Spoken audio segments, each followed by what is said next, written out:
Pope Francis, I'm absolutely sure that you're a lovely man and that you've read the Bible and that you believe all the indoctrinations that have been put into your head, and that you are largely a product of this world, and that you've probably got, you know, doing what you believe is the best that you can do. And I have made this video to the office of Pope, so please do not take it personally what I'm going to say here, but you now, having been placed into this office of power that has been established for hundreds of years on the usurpation of Jesus' name, okay, and that people like yourself have innocently believed in, it's not this, you know, the universal intelligence doesn't judge against the people who've been duped and conned into believing a pack of lies. The universe accepts that those who love Jesus, no matter what faith they're with, that claims to support Jesus, the universe understands that they're good people and it isn't their fault that they have been lied to. Okay. So this video is to the office of Pope, and it's about time that you, Mr. Francis, started getting with reality, okay? Because the nonsense has to stop. It needs to stop. It's got so far out of hand that nonsense is making sense out of nonsense. So here we are, Mr. Pope. This lie, it's going to be erased forever, i.e.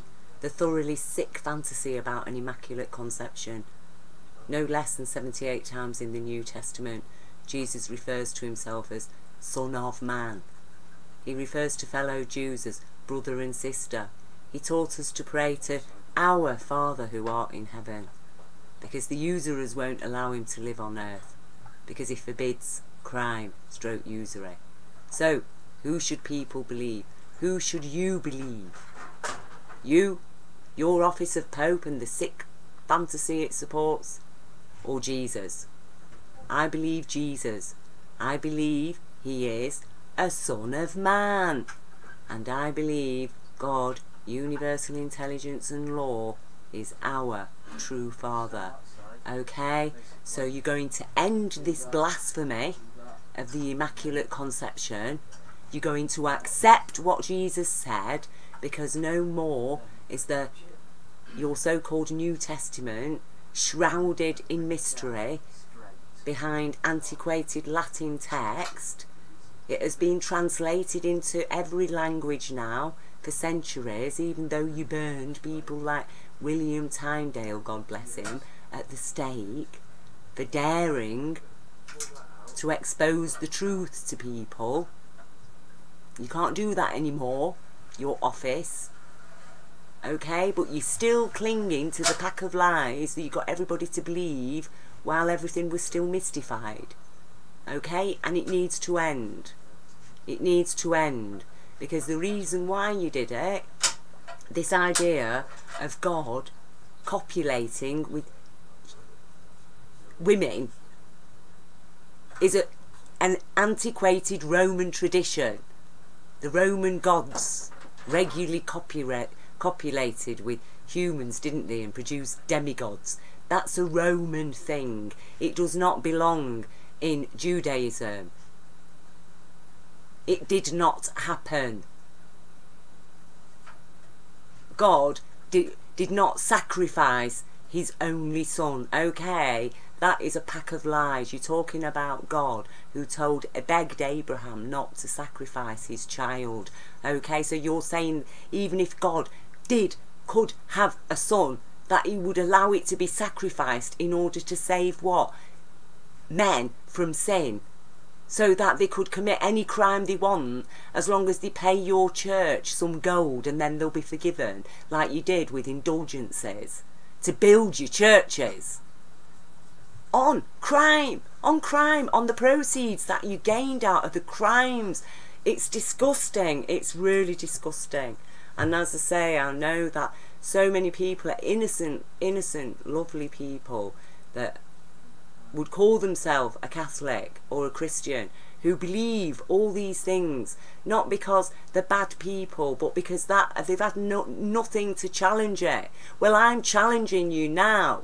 Jesus himself is challenging what you're saying, because your church is saying that is the Son of God. We're all children of God then, aren't we? Because Jesus called us brother and sister. He said 78 times, I am the Son of Man. How many times does he need to say it before your bloody church will accept the truth? And it is time that people started to accept the truth. And to understand the concept of forgiveness. It allows people who admitted they were wrong and those they wronged to move on. Forgiveness cannot be without confession. So you've got that bit right, but they're not supposed to confess to you in secret and pay you a lump of gold. The idea is that people confess to each other when they understand the truth, or that they've done some wrong and they confess and they try to make amends. They're genuinely remorseful. We understand that, yes, we can forgive that person. They're not going to be a risk to themselves or other people. We cannot forgive people who do not confess, who do not show any remorse, and who actually, even if they did, remain a danger to other people, because actually they've got a mental health problem and they can't be trusted. Trust is a fundamental aspect of forgiveness. To trust that the person you've forgiven is not going to then harm other people. So this, the abomination of the Immaculate Conception, which actually was established to do what? To separate Jesus from humanity, an intelligent, compassionate man, to tell us that no, such a man isn't a normal human being. Actually, he came straight from God. Because no normal man can be compassionate, no normal man can treat women like equals, can love children, no normal man would ask other men to suffer the needs of little children to come to Jesus, would they? No normal man would ask that, would he? No, it has to be from God. No, you're wrong, right? That's the normal man. Jesus actually is the normal man, and your church, the consciousness and the evil user of consciousness that's usurped every religion on earth, has put forward this man as a brutal, heartless thing who can cut compassion out and actually can murder children and justify it in the name of his power games. So that is why this idea, okay, is going now, because you've used it to bastardise every child on earth basically and claim they're all evil because they're not Jesus, because actually they weren't born by Immaculate Conception. Well, let me tell you something, every single conception is immaculate, okay? Otherwise it could not happen. Go to a fertility lab, go and see how sterile everything is. So we need to end this blasphemy of the Immaculate Conception, get with Jesus, who asked us to pray to our Father, and it's about time that we allowed our Father to live on earth, isn't it? Instead of him being forced to be in heaven.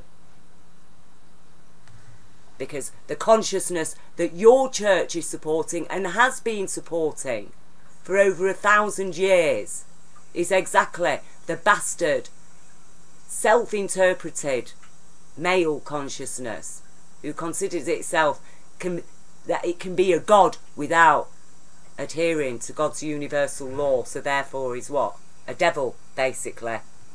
So he can rule, and he has been ruling, and he is ruling, and we want that rule to end, and it will end the moment the lies stop, and they need to stop with, it needs to begin with you in your office, with your power. Use it now. If you really do love Jesus, you really do love God, then stand by the truth and stand by the Son of Man, please, because otherwise there ain't going to be any man